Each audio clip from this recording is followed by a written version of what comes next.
Atos Igreja. Somente a Escritura nos faz amar. Horários de cultos: segunda e quarta e 20 às 21 horas e domingo 17 às 19 horas. Rua Arautos, 271 Vila Andorinha. Você é sempre bem-vindo. Atos Igreja. Somente a Escritura. Paz, nessa noite a gente vai estar aprendendo um pouco mais da palavra de Deus e vendo sua bondade através da Bíblia e podendo conhecer mais de nosso Pai. Nessa noite vamos orar e vamos agradecer a Deus, pedir a direção dele para que a gente possa receber da palavra, amém? Pai, em nome de Jesus eu te dou graças, pois tu és bom, o teu amor dura para sempre, Senhor. Em nome de Jesus, te agradeço pelo teu Espírito que está em nós, nos guiando, nos conduzindo, nos instruindo e nos dando discernimento das coisas, Pai. Em nome de Jesus, obrigado, Pai, porque nessa noite o teu Espírito vai nos instruir na palavra. Ele vai nos guiar para que possamos crescer e aprender mais de ti. Em nome de Jesus, Pai. Amém. Peço a vocês que abram suas Bíblias em Romanos 8, 22.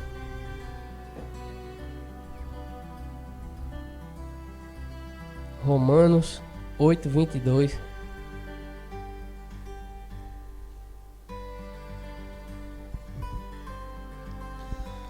Hoje a gente está vivendo um tempo, um período onde foi estipulada uma quarentena. Só que parece que a igreja está em quarentena desde antigamente. Mas não quarentena presa, mas quarentena na prática do amor. De viver aquilo que Cristo nos ensinou. E esse versículo de Romanos 8, 22 diz: porque sabemos que toda a criação geme e está juntamente com dores de partos até agora. E não só ela, mas nós mesmos que temos as primícias do Espírito, também gememos em nós mesmos, esperando a adoção, a saber, a redenção do nosso corpo. Nesse versículo, o apóstolo Paulo está falando que a criação geme pela a manifestação dos filhos de Deus. Pela manifestação da vida dos filhos de Deus. Ali, nesse versículo 22, não, no versículo 21 ele fala isso. Eu fui ler li logo do 22. No 21 ele diz: na esperança de que também a mesma criatura será libertada da servidão, da corrupção, para a liberdade da glória dos filhos de Deus. Porque sabemos que toda a criação geme e está juntamente com dores de partos até agora. Em outro versículo ele fala que a criação almeja, deseja a manifestação dos filhos de Deus. E os filhos de Deus, desde aquele tempo que foi escrito e de antes, não estavam se manifestando como deveriam. Como assim? Estavam presos dentro de si mesmo, com medo, com preguiça, com achismo disso, daquilo, achando que é mais inteligente, que é mais sábio que o próprio Deus. Tem gente que, nesse versículo, se eu não me engano, ele fala que foi transformada a imagem do Criador na criatura.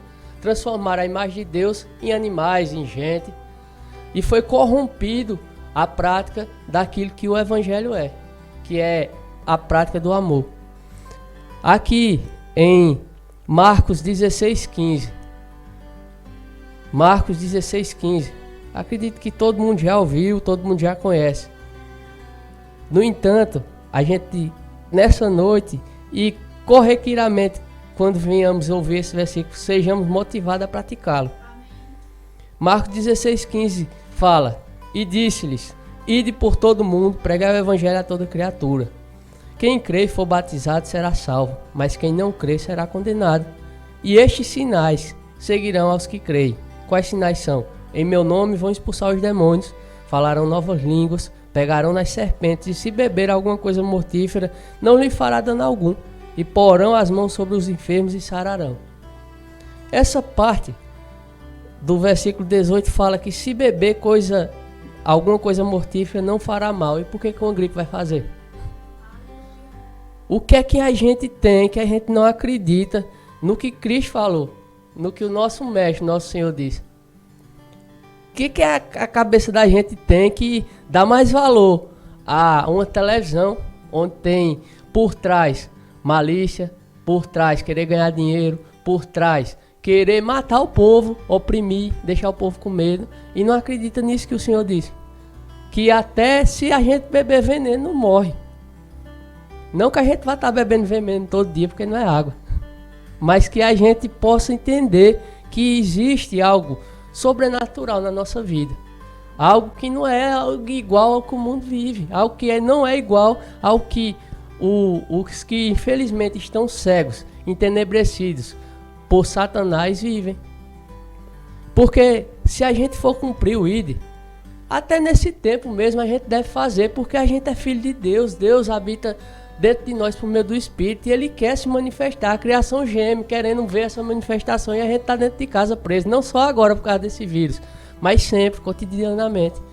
A gente não vive o evangelho chamado do Cristo para que a gente esteja só benefício, mas para que a gente ame. Essa é a principal ferramenta do evangelho, o amor. E se a gente ficar calado dentro de casa, sentado, deitado, só esperando as coisas acontecerem, a gente não vai manifestar. Porque o evangelho se manifesta nas nossas atitudes. Imagina só, eu estava até comentando com o menino hoje. Tem gente que está nesse meio da rua aí que está 3 dias sem comer. A gente, quando vai dormir de noite, se a gente tiver com fome, a gente não consegue dormir direito. Imagina passar 3 dias sem comer. E a gente tá onde? Dentro de casa, de quarentena. Só pensando no bucho da gente. E o que é que impede de pegar 5 reais de pão, 5 reais de mortadela e dar para esse povo comer? Nada. A gente não querer. Isso que impede. Ah, mas eu não tenho não os 5 reais agora. Mas você tem 2, pronto. Coma 1 real e dê outro real. Faça alguma coisa. Porque se a gente ficar só de cara para cima esperando os outros fazerem, ninguém faz não. E quando Cristo disse vá por todo mundo, prega o evangelho a toda criatura, não é só falar não, é viver. Não é só chegar e estar lá, ó, Jesus lhe ama, não. Não, é para chegar lá com alguma coisa que possa oferecer para que aquela pessoa tenha um benefício na sua vida. Não é só chegar e estar feito um papagaio lá repetindo o que fulano disse, o que tem, tá escrito em tal versículo. Não, porque o povo já está cansado de estar só ouvindo versículo. O povo quer ver, o povo está gemendo pela manifestação do poder de Deus, dos filhos de Deus. E a gente tá onde? Tá no nosso belo sofá de cara pra cima assistindo Netflix. Ou assistindo YouTube, ou então jogando videogame, fazendo o que quer que seja. E o povo tá dormindo com fome. E a gente tem 2 comer para dar a esse povo, a palavra e o comer em casa. Porque Deus, na sua palavra, Cristo disse, Deus disse por meio de Cristo, se vós que sois maus, sabeis dar boas coisas aos vossos filhos, quanto mais o Pai que está no céu, Ele vos dará o Espírito Santo. Para quê? Para que a gente fique só, eu tenho o Espírito Santo, aleluia. Não, é para que a gente viva o que o Espírito Santo manda. Ele disse, nesse mesmo versículo, acredito eu, que os pardais, os passarinhos não plantam, não colhem, não tem celeiro. E em nenhum momento a gente vê eles passando fome, porque Deus alimenta todos. E por que com a gente ia ser diferente? Eu estava vendo que antigamente na velha aliança, Elias estava num lugar lá e Deus mandou um corvo levar carne para ele comer. Um passarinho que come carne e ele foi levar carne para comer. E existem representações que mostram de crenças e tal, que o corvo é um animal que é considerado avarento, não, egoísta, e também é um animal que e também um animal que ele é considerado que tem como se fosse algo maligno por ele, representasse a morte, algo do tipo. E Deus mostrou que a morte estava levando vida para o profeta. Deus mostrou que poderia usar algo que para o mundo, para a lógica, era algo sem sentido. Um animal que come carne leva carne, um animal que representa a morte da vida. Porque Deus alimentou Elias naquele tempo para que Elias tivesse força, fosse fortalecido para ir até determinado lugar. Trouxe vida, trouxe ânimo para Elias. Um animal que representava a morte, representava agouro, que o povo fala. Mas a gente vê que Deus cuida dos deles. Em Salmos 135, 14. Salmos 135, versículo 14. O salmista está falando aqui para dar glória a Deus e tal, que os ídolos dos gentios, assim como no versículo eu citei, no versículo 15 ele fala que os ídolos dos gentios são prata, ouro, obra das mãos dos homens, que tem boca e não fala e tal. Mas no versículo 14 ele diz: pois o Senhor julgará o seu povo e se arrependerá com respeito aos seus servos. Em outra versão eu li que ele se compadecerá dos seus servos. E a gente olhando para esse versículo vê que o Senhor julgará o seu povo. Beleza, o povo de Deus vai ser julgado pelo Senhor. Só que ele vai se compadecer dos seus servos. Aí eu meditando nesse versículo, eu me lembrei do texto do joio e do trigo. Que no meio da plantação, no meio do povo de Deus existe joio e trigo. E que o joio tem um destino final, que é o inferno, que é ser lançado no fogo.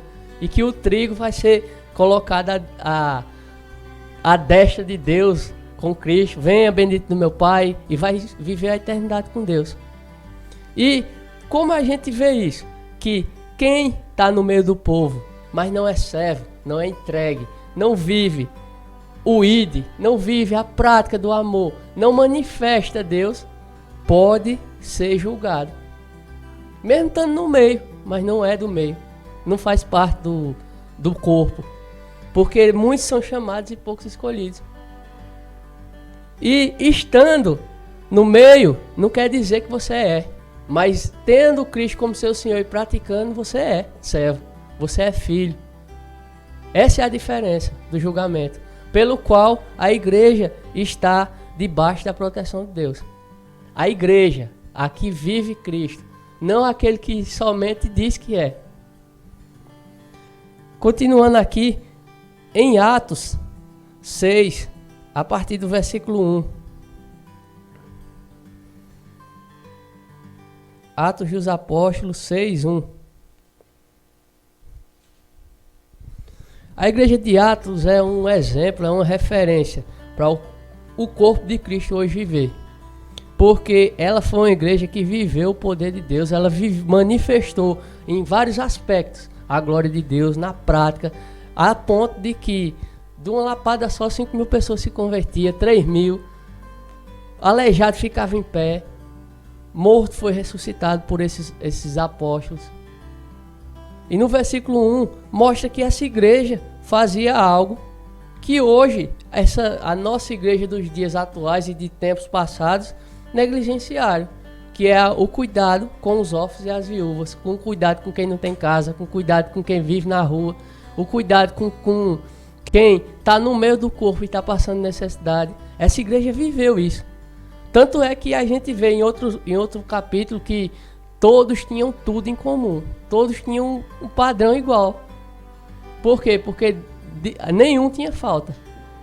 Pessoas vendiam casa, davam nos pés dos apóstolos, eles repartiam em igualdade entre eles, para que nenhum tivesse necessidade, nem passasse sofrimento, nem tivesse sem ter o que comer, o que vestir, onde morar. E nesse versículo 1 fala: ora, naqueles dias, crescendo o número dos discípulos. E ele mostra aqui que não crescia o número da igreja, crescia o número dos discípulos. Porque discípulo é diferente, discípulo é servo, discípulo serve, discípulo pratica o que o mestre manda. Houve uma murmuração dos gregos contra os hebreus, porque as suas viúvas eram desprezadas do ministério cotidiano. E os 12, convocando a multidão dos discípulos, disseram: não é razoável que nós deixemos a palavra de Deus e sirvamos à mesa. Escolhei, pois, irmãos, dentre vós, 7 homens de boa reputação, cheios do Espírito Santo e de sabedoria, os quais constituamos sobre essa necessidade. Não houve negligência, mas houve o levantar de pessoas para cuidar disso. E você acha que quando Cristo morreu na cruz, disse está consumado, Ele não nos levantou para que a gente possa fazer o mesmo? Ou só foi só para que a gente, na Semana Santa, deixe de comer carne e vá comer peixe? Não, ele nos levantou para que a gente supra também essas necessidades. A gente esteja envolvido com a palavra, praticando ela, porque o Evangelho é muito mais prático do que discurso, do que falar apenas. No versículo 4 fala: mas nós perseveraremos na oração e no ministério da palavra. E este parecer contentou a toda a multidão, e elegeram Estevão, homem cheio de fé e do Espírito Santo, e Filipe, Prócoro, e Nicanor, e Timão, e Aparmenas, e Nicolau, prosélito de Antioquia. E os apresentaram ante os apóstolos, e estes orando lhe impuseram as mãos. E crescia a palavra de Deus em Jerusalém, se multiplicava muito o número dos discípulos, e grande parte dos sacerdotes obedecia à fé. Mas eles obedeciam por quê? Porque a igreja não negligenciou algo, que foi o cuidado com as pessoas. Hoje, muitas vezes, estamos preocupados em uma parede preta, no jogo de luz, em um lugar maior para caber mais gente. Mas hoje, como a gente está nessa situação, nós vemos várias pessoas na rua e uma igreja que paga 2 mil, 10 mil de aluguel lá vazia. E por que não bota o povo lá dentro para dormir? Às vezes a gente vê, gastou 20, 30 mil num som e pessoas passando fome. Ah, mas é errado gastar. É não, se você tiver como suprir as duas coisas, não é errado. Faça os dois, não faça só um não. Porque pessoas são mais importantes do que paredes. Pessoas são mais importantes do que uma lâmpada. Foi por pessoas que Cristo morreu, não foi por uma lâmpada, por uma parede preta, por um tijolo, não. Porque se fosse para isso, ele nem precisaria morrer, só era ele levantar. Ele tinha vindo não como carpinteiro, mas como pedreiro. E tinha feito uma parede, tinha feito uma casa, tinha construído. Mas na verdade ele veio mostrar o amor de Deus. Ele não veio para endireitar a madeira, não. Ele veio para endireitar a nossa vida. E fazer com que a gente tenha consciência e viva igual ele viveu. Porque não é impossível viver igual a Cristo, porque ele disse: vocês vão me imitar, porque eu dou o meu nome, que é sobre todo nome, a vocês. E vocês podem fazer as mesmas coisas que eu fiz. O discípulo não vai ser maior do que o mestre, mas deve ser igual. E são palavras de Cristo. Se você ler a Bíblia, você entende. Você vê que ele falou tudo isso. E Cristo é mentiroso, Cristo não é covarde, Cristo não é menino para estar dizendo coisa por dizer. Mas ele foi o Filho de Deus, a expressão do Deus no nosso meio. Como homem, ele padeceu, ele sofreu, ele aprendeu, ele cresceu. E hoje, ele disse: vá e façam tudo isso no meu nome. Vá e não negligencie as pessoas, mas tenham cuidado com zelo, com amor. Em Romanos 5,5 diz que o amor de Deus foi derramado em nosso coração pelo Espírito. Você acha que Deus ia derramar amor dentro da gente pra gente estar só de boniteza? Você acha que Deus ia perder o tempo dele mandando o filho dele vir morrer para que ele fosse a propiciação, o início da igreja, para que a gente ficasse só se manifestando em dinheiro, se manifestando em maquiagem, em brinco, em roupa, em carro? Não, ele veio morrer para que a gente tivesse vida. E vida e abundância. O que é vida e abundância? É vida com os bolsos cheios de dinheiro, não é a vida praticando a palavra. Porque a palavra, ela não veio para nos dar ganho, mas ela é fruto de grande ganho, como o apóstolo Paulo diz. Mas de ganho para quê? Para a vida eterna. Porque a gente está plantando tesouro num lugar onde não tem roubo, nem a traça corrói, nem um ferrugem come, nos céus. A gente está fazendo algo o qual Deus mandou. Deus disse: por amor, eu amei tanto vocês que mandei meu filho, para que todo aquele que nele crê não pereça, mas tenha vida eterna. E hoje, se a gente esperar somente nessa vida, a gente é os piores dos homens e das mulheres também, porque entra tudo. Se a gente só tiver esperança nesses dias agora, a gente é pior do que tudo. Nossa vida tem que ter sempre a direção, o cuidado e ser baseada em princípios bíblicos e guiadas pelo Espírito e pela palavra. Porque senão nós vamos viver uma vida racional. E a Bíblia fala que o raciocínio humano é animal, terreno e diabólico. Se a gente viver uma vida racional, a gente vai viver segundo o que o diabo quer. Ah, mas como é que eu vivo uma vida racional? Dando ouvido para conselhos de ímpios. O que é conselho de ímpios? É você ter um amigo que não é crente e ficar ouvindo o que ele está falando. Não, é você estar 24 horas ligado numa televisão dizendo que o povo está morrendo, 500 mil pessoas, e você dizer eu sou o próximo. Sendo que você vê na palavra, como nós vimos, que Deus é o seu protetor, o seu guarda. Que ele julga o povo dele, mas ele cuida dos servos, ele cuida do trigo. E ele cuida de todo aquele que cumpre sua vontade. A parte do evangelismo é algo fundamental para uma igreja. Não somente crescer em número, mas cumprir a vontade de Deus.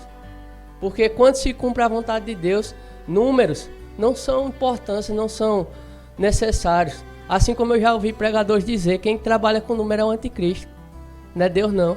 Deus não está importado com quantidade, não se importa com quantidade, mas Ele quer que a gente viva com qualidade do reino. E como é que a gente vive com qualidade de reino? Praticando a palavra. A palavra é Cristo. Tudo que você vê Cristo dizendo, eu sou o caminho. Por quê? Porque Ele leva a Deus, Ele se fez o caminho. Eu sou a verdade. Ele, desde o princípio, foi aquele que Deus disse, haja luz e houve luz, porque Ele estava lá no princípio, Ele é a palavra de Deus, o verbo se fez carne e habitou entre nós. Ele disse, eu sou a vida, aquele que tem um filho tem a vida, Ele se fez a vida. Tudo que Cristo disse que Ele era, Ele se fez. Ele se tornou o caminho, Ele disse, olha, eu sou o caminho é estreito, passe por ele, para que você tenha vida. Ele se tornou o caminho, ele é a ligação do homem para com Deus. Ele se tornou tudo que ele veio e disse, eu sou, ele se fez. E por que ele fez isso? Para dizer, olha, tudo que vocês vier para um microfone ou for falar para outro, seja, faça, pratique. Ele veio mostrar que era assim que era para nós vivermos. Que é assim, né? Que era não. Que é assim para que nós vivemos. Por quê? Porque nós tivemos um exemplo. Um exemplo que foi mandado da parte de Deus. E não de homens. Como nós estamos acostumados a tudo ter lógica, a tudo ter...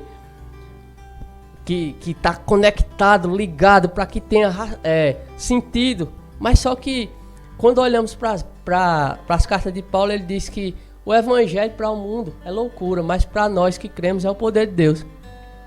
Que a maioria das coisas que estão escritas, que a gente está falando aqui, para quem ouve, que não tem ligação com o Espírito, é doidice. Isso é um monte de doido, homem. Isso é uns crentes doidos da ICEM. Fica em casa. Mas a gente entende que a gente não está prendendo o evangelho quando a gente está somente dentro de casa, mas a gente está aprendendo o evangelho quando a gente não pratica. É muito mais importante do que isso, porque a graça hoje, esse tempo que a gente vive, foi a próxima fase do evangelho. Na lei, o Espírito Santo estava sobre, existia uma cobrança pelo aquele povo, e a maioria das cobranças era mate. Se você for ler o livro de Levítico, parece uma carnificina. Se pegar fulano fazendo isso, com isso, mate. Se pegar uma mulher traindo, mata o homem e a mulher. Se pegar um homem ou uma mulher tendo relações com o animal, mata os dois. Se tiver isso, tudo era mate. Só que hoje, Cristo diz, se vocês olhar para uma mulher e desejar no seu coração, você comete adultério. É algo superior. Só de olhar, não precisa nem fazer. E se você não se arrepender e mudar, você vai para o inferno, que é pior ainda. Tenha medo daquele que vai matar tanto o corpo como a alma e lançar no inferno. Por isso que ele diz, tenham medo desse. Porque agora a gente subiu de nível. Também com essa subida de nível a gente pode fazer mais coisas do que aquele povo da velha aliança. Porque Deus não é injusto. E assim como naquela aliança era cobrado mate, hoje é cobrado da gente, faça, porque eu lhe dei. Eu coloquei em você, eu dei uma procuração a você de um nome que está sobre todo nome. Agora use, faça. Em meu nome vão, expulse demônio, fale novas línguas, cure enfermos. Se beber alguma coisa mortífera, não vai morrer, porque eu estou dizendo, quem está dizendo é Cristo, não sou eu. Ele deu algo superior, mas também a cobrança é maior. A cobrança agora é muito maior. Naquele tempo, pessoas... pelo que fazia, eram salvas pelas obras. Às vezes viviam uma vida piedosa e tal, e eram salvos. Mas hoje a gente pode dar dinheiro de fora no meio do mundo, que a gente não é salvo, não. Agora, se a gente der dinheiro de folha e aceitar Cristo, a gente é salvo. Porque a fé precede, vem antes das obras, hoje. Antigamente as obras vinham antes da salvação, da fé. Mas hoje a fé vem antes. A fé em quem? Em Cristo. A fé no Salvador. A fé naquele que veio proporcionar um estilo de vida diferente. Porque ele foi o início de tudo. Ele desde o princípio estava com Deus. Ele é o princípio, o meio e o fim. O alfa e o ômega. O início e o fim. E um dia todos nós vamos estar diante dele. E ele não vai cobrar pelo que a gente fez. Ele vai cobrar pelo que a gente não fez. Porque às vezes deixamos e negligenciamos coisas que a gente pode fazer. Ele não vai cobrar nada além disso do que a gente não possa. Mas ele disse que tudo aquilo que a gente possa, a gente vai ser cobrado. Por quê? Porque Deus é justo. E da mesma forma que a gente cobra com uma certa justiça pessoas de algo e etc., Deus vai cobrar do mesmo jeito da gente. Por quê? Porque ele deu. E se ele deu, assim como aquela parábola dos mordomos, que ele dá os talentos. Que ele dá 5, ele transforma em 10. O outro ele dá 2, ele transforma em 4. E o outro escondeu com medo. Ele disse, rapaz, se não era melhor ter botado no banco, que eu tinha ganhado pelo menos juros, vai para lá, para o inferno. É disso que ele vai cobrar a gente. Do que a gente fez com aquilo que ele colocou na nossa vida. Não é pelo aquilo. Se ele colocou a gente para ser um soldador, ele vai cobrar a gente pelo que a gente foi, um soldador. Mas se ele colocou a gente para ser uma pessoa que vai ressuscitar 500 mortos e a gente não ressuscitou nenhum e ficou soldando, e aí? Qual a conta da gente tá? O saldo tá negativo. Mas a gente tem que ter consciência daquilo que Deus quer para a nossa vida. E a principal coisa que Ele quer é que a gente vá e supra essa necessidade do povo que está clamando, a criação está clamando pela manifestação dos filhos de Deus. É a principal coisa que Ele quer que a gente faça. Supra essa necessidade de que os filhos de Deus sejam manifestos. E como é que um filho de Deus se manifesta? Pelo amor. É a única forma de o Filho de Deus se manifestar. E como eu citei em Romanos 5,5, o amor de Deus foi derramado em nossos corações. Por isso que Ele quer que nós manifestemos esse amor. Então, nessa noite vamos orar um pouco, vamos agradecer a Deus, porque por meio da palavra Ele vem nos instruindo e mostrando que nós devemos sair da quarentena do amor e começar a praticar. Porque essa quarentena já passou do tempo. Eu pensava que quarentena era 40 dias, é 15. Mas aí já vem coisa de anos essa quarentena. E a igreja vem só embolando e não sai dela. E a gente deve sair dessa quarentena praticando o amor, amém? Vamos orar, vamos agradecer a Deus. Pai, em nome de Jesus, obrigado, Senhor, por Tua palavra.